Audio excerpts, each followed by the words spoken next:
Assalamualaikum warahmatullahi wabarakatuh. Bismillahirrahmanirrahim. Alhamdulillahi rabbil alamin. Wassalatu wassalamu ala sayyidina wa habibina wa syafi'ina wa maulana Muhammadin wa ala alihi wa ashabihi ajma'in, amma ba'd.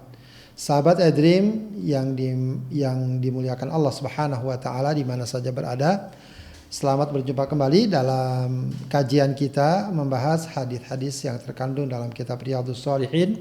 Kita masih dalam bab as-sabr, bab tentang kesabaran. Kita sekarang akan membahas hadis keempat dari bab ini, ya, atau hadis 28 dari keseluruhan kitab Riyadhus Shalihin. Bismillahirrahmanirrahim. Wa an Anas radhiyallahu anhu qala, dari Anas radhiyallahu anhu dia berkata, lamma thaqulan nabiyyu sallallahu alaihi wasallam ja'ala yataghashshahul karbu. Ketika Nabi sallallahu alaihi wasallam thaqula, sudah merasa berat, ya, berat di sini artinya kondisi beliau sudah mulai payah, ya, karena sakit di akhir kehidupannya, ya. Ja'ala yataghashshahul karb, maka mulailah kepedihan, ya, itu menyelimuti dirinya atau menimpa dirinya, ya, ketika kondisi beliau semakin berat, ya, kondisi dalam sakaratul maut, ya, rasa berat menimpa dirinya. Faqalat Fatimah, ya, Fatimah yang melihat hal tersebut berkata, faqalat Fatimah radhiyallahu anha, wa karba abatah, ya, kata Fatimah, ya, duhai betapa beratnya, betapa sakitnya ayahanda, ya, tentu saja ungkapan yang penuh kasih sayang seorang anak, ya, seorang putri bungsu terhadap ayahanda yang sangat dia cintai. Faqala, maka Rasulullah ketika Fatimah berkata demikian, faqala, maka Rasulullah bersabda, laisa ala abika karbun ba'dal yaum.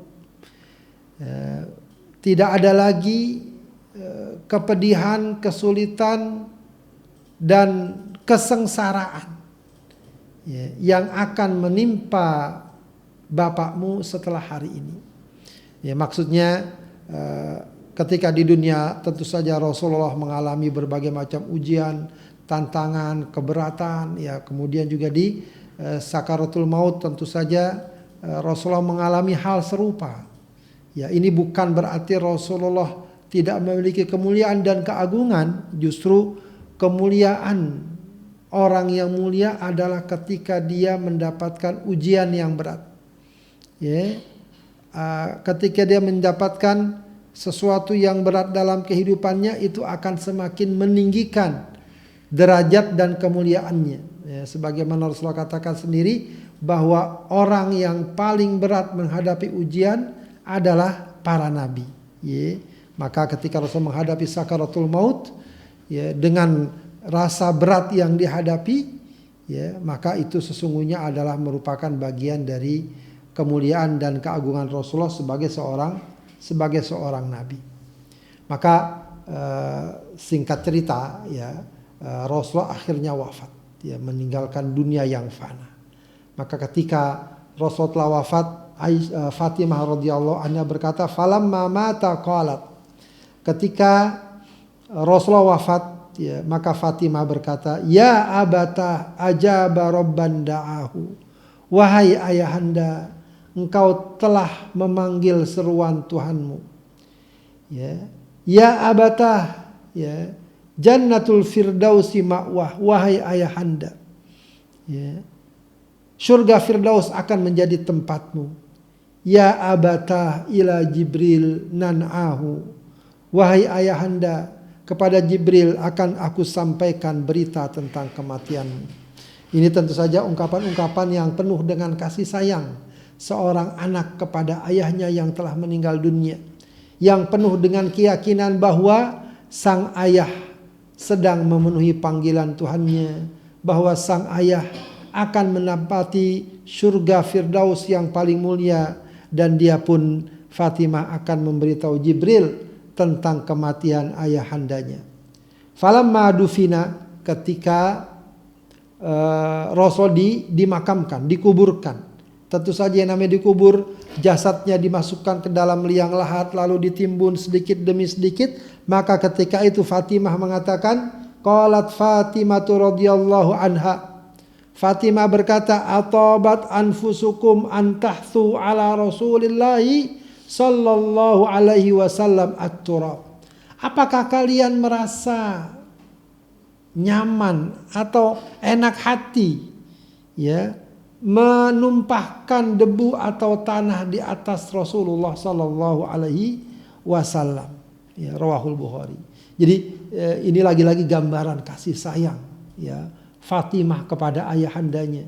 Ya, apa kalian, kalau bahasa kita mungkin maknanya, apa kalian tega akan menumpahkan dan menuangkan tanah atau debu di atas tubuh Rasulullah sallallahu alaihi wasallam? Ya, tentu saja ketika menguburkan para sahabat ya tentu saja mau tidak mau meletakkan jenazah Rasulullah lalu sedikit demi sedikit menimbunnya dengan tanah. Ketika itulah Fatimah mengucapkan ungkapan demikian.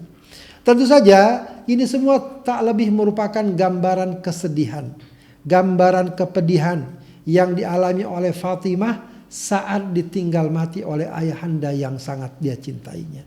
Ya, ini dimasukkan dalam bab sabar oleh Al-Imam An-Nawawi untuk menggambarkan bagaimana Fatimah dengan kesedihan yang sangat mendalam ya tampak dia berusaha menahan kepedihannya, berusaha untuk sabar ya walaupun terungkap kata-kata yang menggambarkan kesedihan, namun kata-kata yang masih sangat wajar, kata-kata yang masih memberikan isyarat bahwa beliau tabah, bahwa beliau mampu mengendalikan diri di saat ditinggal oleh orang yang paling dia cintai dan paling dia kasihi. Maka ungkapan-ungkapannya pun sangat tertata baik, sangat tersusun rapi, tidak menggambarkan ungkapan yang orang yang putus asa, orang yang hilang kendali, orang yang sumpah serapah, ya, mengelontarkan kata-kata tak terpuji karena ditinggal mati oleh orang yang